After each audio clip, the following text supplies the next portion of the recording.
It is now time to attach the mount arm to the wall plate. Before doing so, we should pull the cables that we placed in the wall through the mount arm.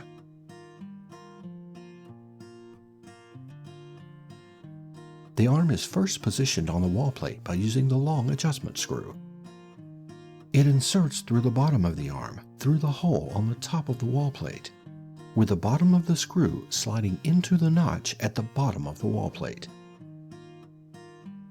Using 4 screws and washers from the hardware bag, secure the arm to the wall plate using 2 screws on each side.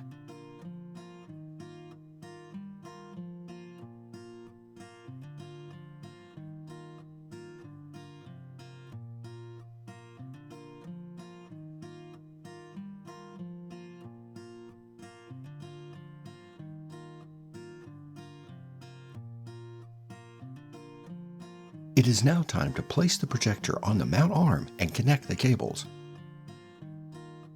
Make sure the cables are in place with the VGA, HDMI, USB, and power cables running through the mount arm. Slide the projector onto the mount arm, sliding from the left side to the right. Using 2 screws from the hardware bag, we secure the projector to the mounting arm.